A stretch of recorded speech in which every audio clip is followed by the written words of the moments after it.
de efeito estufa da aviação. Esse estudo usou a mesma tecnologia que é usada para a produção de biodiesel aqui em Campinas. E sobre isso a gente conversa agora com a Tássia Lopes Junqueira. Ela que é pesquisadora do CNPEM e também coordenadora desse estudo inovador e vai trazer para a gente mais informações. Tássia, boa tarde, bem-vinda. Boa tarde. Bom, Tássia, queria que primeiro você explicasse para a gente, né, quais são as vantagens desse combustível sustentável para a aviação na comparação com o querosene tradicional, além, claro, da redução aí da emissão de poluentes, né, mas quais são as outras vantagens também para o uso desse combustível? A principal vantagem realmente é a questão das emissões, né, a gente tem metas bastante ambiciosas para a redução das emissões de gás de efeito estufa no setor de aviação, e os combustíveis de aviação sustentável eles vão ter um papel bastante importante nisso. Então, essa redução de mais de 50% em relação ao querosene fóssil, ela é bastante importante. E no caso do Brasil, traz a vantagem da gente estimular um setor, né, como o setor de cana-de-açúcar, a nossa indústria, produzindo aí um combustível de aviação, né? A gente tem aí bastante dependência em termos de petróleo, né? Importação de algumas frações. Então, isso auxilia a nossa também autossuficiência energética. Tássia, boa tarde. Só para explicar para os nossos ouvintes, né, que apesar de ser derivado da cana-de-açúcar, ele é um óleo, né? Ele não tem nada a ver com etanol ou tem algo parecido? A questão é que a gente usa o açúcar, né, o mesmo açúcar que é usado para etanol, ou o mesmo açúcar, né, que a gente consome, né, na forma de açúcar alimentício. Esse mesmo açúcar, ele passa por um processo biológico usando leveduras oleaginosas, então são micro-organismos que vão converter esse açúcar em óleo, né, a gente chama esse óleo de óleo microbiano. E aí esse óleo passa por uma etapa parecida com o que é feito nas refinarias, para produzir o combustível de aviação. Então, já existe no mundo algumas iniciativas que usam óleos residuais ou óleos vegetais para a produção do combustível de aviação sustentável, e essa seria mais uma alternativa a partir de uma biomassa consolidada aqui no Brasil para biocombustíveis.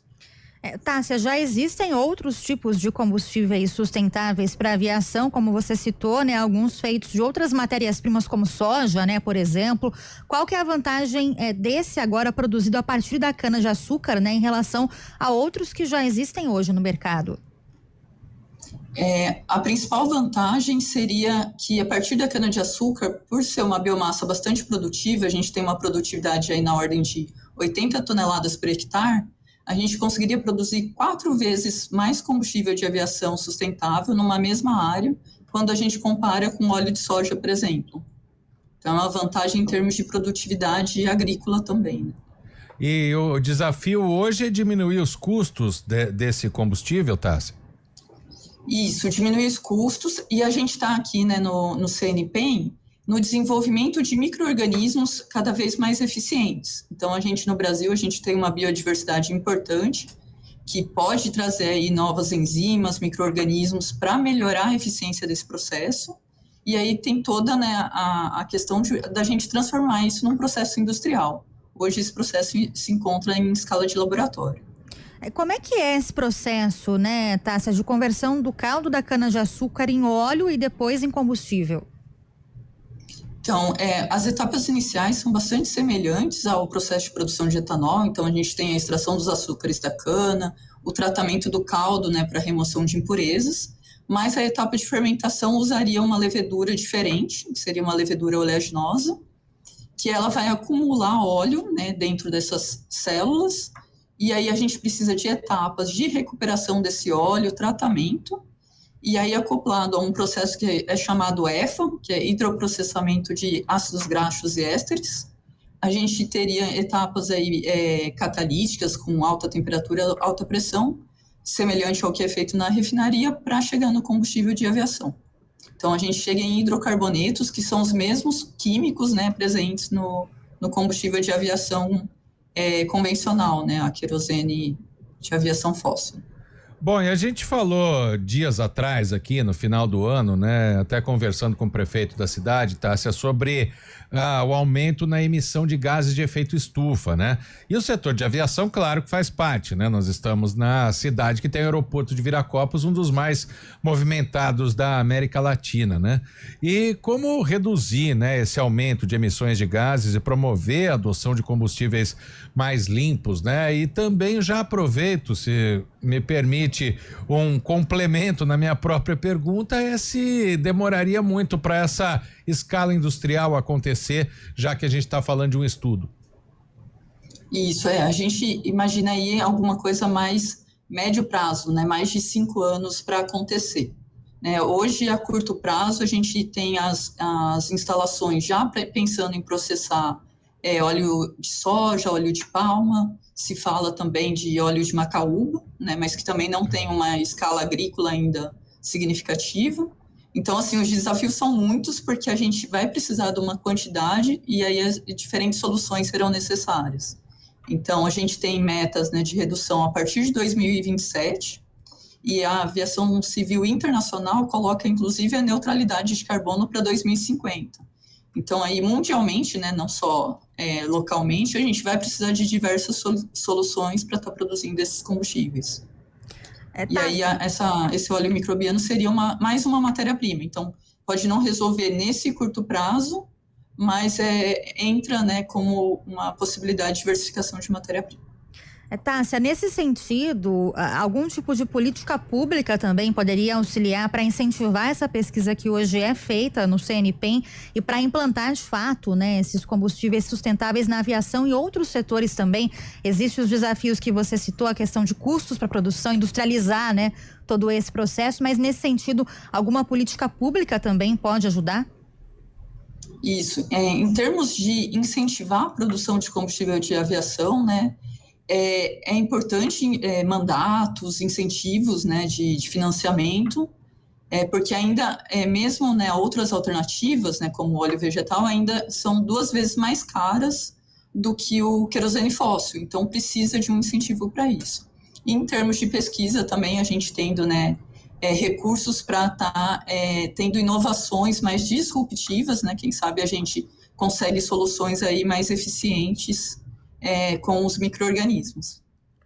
Bom, e isso saindo daqui, né? Claro que é um projeto embrionário ainda, mas é algo que pode ser implantado em larga escala, porque como você até já citou, Tássia, para a agricultura brasileira é interessante, a cana já é tão aproveitada, né?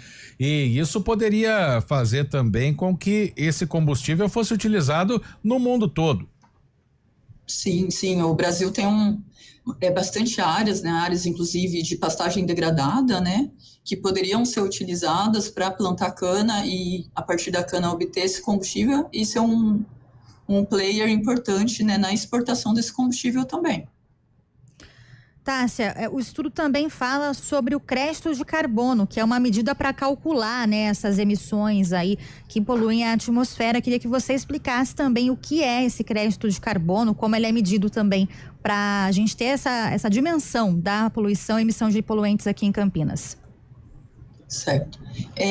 Quando a gente fala em carbono, a gente tem que olhar não só o momento da queima do combustível. A gente olha desde a produção desse combustível, todos os insumos que são utilizados, a infraestrutura, tudo isso entra, né, no ciclo de vida desse combustível. Então, quando a gente fala aí de intensidade de carbono, a gente está olhando todas essas emissões que acontecem ao longo da cadeia. E aí a gente compara essas emissões com as emissões do combustível fóssil. Então, considerando toda a cadeia de produção, mas também a de distribuição, uso, a própria queima, né? E aí, quando a gente compara as emissões do combustível sustentável com o fóssil, é onde a gente tem as reduções de emissão, que é, por exemplo, essa que a gente obteve de cerca de 50%. Os créditos, o que significa? A gente pega essa diferença e considera que cada tonelada de CO2 evitado é um crédito de carbono. E a gente hoje, com o RenovaBio, que é uma política nacional, né, para incentivar biocombustíveis, a gente tem um mercado desses CBIOs. E aí, para etanol, né, já existem aí várias plantas certificadas em que as usinas já podem comercializar esses CBIOS. Tem metas nas distribuidoras para a redução dessas emissões. E claro que a gente está falando de um combustível que é estudado para avião, né? Assim como a gente não tem carros, ônibus, caminhões movidos a querosene, né? É um combustível bastante específico. Mas até volto à pergunta da larga escala, Tássia, porque a frota aérea consome muito mais combustível do que a frota terrestre. Tem esse detalhe também, né? No Brasil, né, se a gente for pegar consumo no Brasil, o nosso maior consumo, na verdade, é de diesel. E, inclusive, é uma vantagem desse óleo que você pode usar, né, um processo um pouco mais simples do que o processo EFA, mas é bastante semelhante, para a produção do diesel verde. E esse diesel verde, inclusive, tem uma vantagem em relação ao biodiesel, que ele não tem oxigênio. Então, é uma molécula mais semelhante ao diesel fóssil. Ah, sim, mas desculpa, Tayla, só para complementar, por exemplo, uma viagem de avião, um tanque de avião, né, uma unidade, ela tem muito mais combustível do que um ônibus, né? Por exemplo, um caminhão, por né? massa transportada, por massa, sim, isso. Nesse sentido, sim. Por isso que é a preocupação, né, desse setor, porque ele é mais intensivo energeticamente, isso mesmo. É que quando a gente fala em volume total, né, que foi Sim. um pouco o meu entendimento, Claro, aí o diesel para o Brasil é mais importante.